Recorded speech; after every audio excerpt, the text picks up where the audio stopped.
आज की कहानी है वो चुड़ैल नहीं मेरी माँ है। ये चैनल आपको डरावनी कहानियों से रूबरू कराएगा जो आपकी रूह को कांप उठाएंगी। हम आपके लिए भूतों, भूतिया जगहों और अनसुलझी मुसीबतों से भरी ये कहानियाँ लेकर आते हैं। इस चैनल पर आप डरावनी कहानियों का आनंद ले सकते हैं और सुनने वाले भी अगली रात की तलाश में नींद से उठ जाएंगे। हमारे चैनल पर आप डरावनी कहानियों का आनंद उठा सकते हैं। यहाँ आपको रहस्यमय घटनाओं से जुड़ी भूतों की कहानियाँ, जिनमें अनसुलझी मुसीबतें और अज्ञात तत्वों का सामना होता है, सुनाई देंगी। अगर आपके पास भी कोई डरावनी कहानी है तो हमें भेजें और अपने नाम के साथ हमारे चैनल पर साझा करें। तो देर किस बात की है, अभी हमारे साथ जुड़ें और डरावनी दुनिया में खो जाएं। वो चुड़ैल नहीं मेरी माँ है। जानिए उसके परिवार ने संतान की चाह में माँ को कैसे बनाया चुड़ैल। हेलो दोस्तों, ये कहानी द रियल मदर स्टोरी है, जो कुछ वर्षों पहले उत्तर प्रदेश में मुरादाबाद के एक कस्बे की बेबस औरत की सच्ची घटना पर आधारित कहानी है। जानिए उसके परिवार ने संतान की चाह में माँ को कैसे बनाया। चुड़ैल एक माँ की कहानी, उसकी बेटी की जुबानी। मेरा नाम नीता है। ये कहानी मेरी माँ और मेरे परिवार की है। मैं जब छोटी थी तो मेरे परिवार में ये सब खुशी से रहते थे, लेकिन मैं हल्के हल्के बड्डी हुई और एक दिन मैं कानों पर हाथ रखकर लगातार इस दर्दनाक आवाज़ को नज़रअंदाज करने की कोशिश कर रही थी। मेरा पूरा वजूद थर थर कांप रहा था, मगर वह आवाज़ तो जैसे दिल को दहला रही थी। पानी पानी, प्यास लगी है, 2 घूंट पानी पिला दो। नीता बेटी मेरे पास आओ, मुझे प्यास लगी है। पिछले 1 घंटे से थोड़ी थोड़ी देर बाद मुश्किल भरी जबान से मेरा नाम लिया जा रहा था, मगर मैं तो जैसे इस कदर डरी हुई थी कि अपने कमरे से बाहर कदम रखते हुए भी डर लग रहा था कि अगर मैं बाहर गई तो मेरे साथ क्या हो जाएगा। मैं उस आवाज़ को चाहकर भी नज़रअंदाज नहीं कर सकती थी। मैंने तकिया सर के नीचे से हटाया और अपने सर के ऊपर रख लिया, ताकि मैं वह दर्दनाक सिसकियां ना सुन सकूं जो मेरी नींद और मेरा चैन चुरा रही थी। न जाने दादी कहाँ चली गई थी, और बाबा भी तो उस वक्त काम पर गए हुए थे। तीनों छोटी बहनें भी स्कूल गई हुई थीं। न जाने क्यों बार बार आती आवाज़ सुनकर मेरा दिल मोम होने लगा और मैं हिम्मत करके कमरे से बाहर निकली और घर के कोने में बने उस कमरे में जाने लगी जिसमें कई साल पहले जानवरों को बांधा जाता था। लगातार आती आवाज़ और फिर दर्द से उठती चीख ने तो जैसे मेरे कदमों पर जादू सा कर दिया था। मैं उस आवाज़ का दर्द महसूस करके दादी और बाबा के मना करने के बावजूद कमरे की तरफ दौड़ी चली जा रही थी। घर में सिवाय मेरे कोई नहीं था। मैंने धीरे से लोहे की लटकी हुई जंजीर को खोला और लकड़ी के बने दरवाजे पर ज़रा दबाव बढ़ाया तो दरवाज़ा खुलता चला गया। मेरा दिल तेज़ी से धड़क रहा था। जैसे ही दरवाज़ा खुला, सामने मेरी माँ नींद में दीवार की टेक लगाए बैठी आंखें मूंद कर पानी मांग रही थीं। बिखरे बाल, पीला जर्द रंग आंखों के नीचे, गहरे गहरे काले हल्के चेहरे पर जब दरवाज़ा खुलने से रोशनी पड़ी तो माँ ने आंखें मसल कर खोलते हुए मेरी तरफ देखा। मुझे अपने सामने देखकर उनके चेहरे पर मुश्किल से मुस्कुराहट फैली थी, मगर एक बेजान सी मुस्कुराहट थी। चेहरा पूरी तरह खून से तर था, मगर यूं लगता था जैसे खून अब उनके चेहरे पर सूख चुका हो।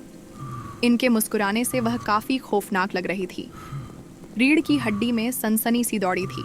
अगर दादी का कहा सच हुआ तो, माँ में अभी भी कोई चुड़ैल हुई तो वह मुझे कच्चा चबा जाएगी। मेरा दिल ज़ोर से धड़का था। पहले तो जी चाहा कमरे से बाहर चली जाऊं, मगर उसके बावजूद मुझे माँ की हालत देखकर उन पर तरस आ रहा था। क्या से क्या हालत हो चुकी थी उनकी। मेरे अंदर से एक आवाज़ आई तो मैं बगैर कुछ भी सोचे फ़ौरन पानी का गिलास भर कर ले आई ताकि माँ को पानी पिला सकूं। उनके पास जाते हुए मुझे डर भी लग रहा था, कहीं वह मुझे नुकसान ना पहुँचा जाए। यह आज पहली बार नहीं हुआ था। पिछले 8 दिनों से मेरी माँ के साथ यही सब होता रहा था। मैं उन तक पहुँची तो वह बिल्कुल नॉर्मल थी। पानी देखकर फ़ौरन आगे को बढ़ने लगी। शायद बहुत प्यास लगी थी उन्हें। मैंने डरते डरते माँ को सहारा देकर उठाया और पानी का गिलास उनके लबों से लगा दिया। उनका वजूद कपकपा रहा था, वह तेज़ी से सांस ले रही थी। मैंने उनको थामकर पानी पिलाया तो कपकपी की वजह से चंद घूंट ही उनके हलक से नीचे उतर पाए थे। बाकी सारा पानी तो मेरे कपड़ों पर गिर चुका था। मेरा खौफ अब काफ़ी हद तक कम हो चुका था। मुझे अपनी माँ की हालत देखकर रोना आ रहा था। मेरी माँ ऐसी तो न थी जैसे मेरे बाबा और दादी ने उनके हालत कर दी थे। मेरी सिसकी बढ़ने लगी तो माँ ने बमुश्किल गर्दन फेर कर मेरी तरफ देखा।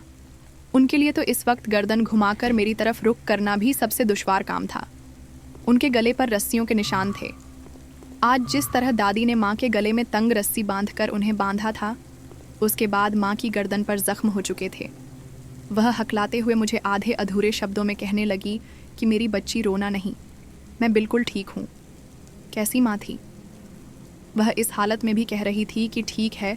मेरा दिल उनकी हालत देखकर किसी परिंदे की तरह तड़पा था। उनके घने लंबे बाल जो उनकी कमर तक आते थे, आज दादी ने उन्हें कोयलों पर रखकर जला डाले थे। अभी तक उनके बालों से जलने की बू आ रही थी, जो झलकर बेढंगे तरीके से उनकी गर्दन तक आ चुके थे। उनकी सफ़ेद दूध सी रंगत अब सफ़ेद नहीं रही थी। उन 8 दिनों में उनका चेहरा नील के निशानों से सांवला हो चुका था। उनका जिस्म दर्द और जख्मों से चूर था। वजूद में कपकपी जारी थी और फिर भी वह कह रही थी कि वह ठीक है। मैं सिसक कर उनके गले लगकर रो पड़ी थी। आज बड़ी मुश्किल से माँ से मिलने का मौका हाथ आया था, वरना दादी मुझे माँ के करीब भी भटकने नहीं देती थी। दादी का कहना था कि माँ पर एक चुड़ैल का साया है, मगर आज जब माँ के पास आई तो मुझे ऐसा कुछ भी महसूस नहीं हुआ था। मुझे लगा शायद दादी ने जो कुछ बोला वह झूठ था, और या फिर वह चुड़ैल माँ के शरीर को छोड़कर जा चुकी है और अब माँ बिल्कुल ठीक हो गई है। यही सोचते हुए मैं गिलास रखने के लिए जाने लगी तो माँ ने फ़ौरन मुझे पकड़कर वापस खींच लिया। मैं बौखलाकर पलटी और माँ के करीब जा गिरी, मगर जब नज़र माँ के चेहरे पर पड़ी तो एक चीख मेरे हलक से निकली, क्योंकि माँ का चेहरा बहुत बुरी शक्ल में बदल चुका था। दरअसल मेरी दादी को पोते की ख्वाहिश थी और हम चारों बहनें ही थीं। मैंने जब से होश संभाली थी दादी को यही ताना माँ को देते देखा था कि मनहूस औरत मुझे पोता भी नहीं दे सकी। मेरी माँ की ज़बान पर हर वक्त एक चुप्पी रहती थी। वह चुपचाप घर के काम करती रहती थी। बात सिर्फ दादी की नहीं थी, बाबा का व्यवहार भी माँ से बहुत सख्त था। वह बात बात पर माँ से लड़ते झगड़ते थे और गालियाँ बकते रहते थे। यह बात यहीं तक सीमित नहीं थी, अब तो माँ बेटा माँ पर जुल्म के पहाड़ तोड़ते रहते थे। एक बार मैं गहरी नींद सो रही थी जब कानों में चीख की आवाज़ें आने लगीं। पहले तो लगा शायद ख्वाब सा है, मगर जब अपने करीब से छोटी बहन की सिसकियों की आवाज़ सुनी तो फ़ौरन जागने लगी। छोटी बहन मुझे बाजू से झिझोड़ कर उठा रही थी और रो रो कर सहमे हुए अंदाज में कह रही थी कि दीदी जल्दी उठो, बाहर बाबा और दादी माँ को बहुत मार रहे हैं। माँ दर्द से चीख रही है। दादी मेरी बात नहीं सुन रही, तुम ही उठकर उन्हें रोको। छोटी बहन बहुत ज़्यादा डरी हुई थी, उसके आंसू उसके गाल पर बह रहे थे। मैं फ़ौरन उठी और दिमाग को नींद से जगाते हुए उसकी कही बातों को समझने की कोशिश करने लगी। माँ की लगातार सिसकने की आवाज़ें आ रही थीं। वह रो रो कर कह रही थी कि महेश क्या करने लगे हो मेरे साथ? आखिर मैंने क्या किया है? मेरा कसूर क्या है? मेरी गलती क्या है? क्यों मुझे तुम लोग मारते रहते हो? मत बांधो मुझे, मुझ पर ऐसा जुल्म मत करो।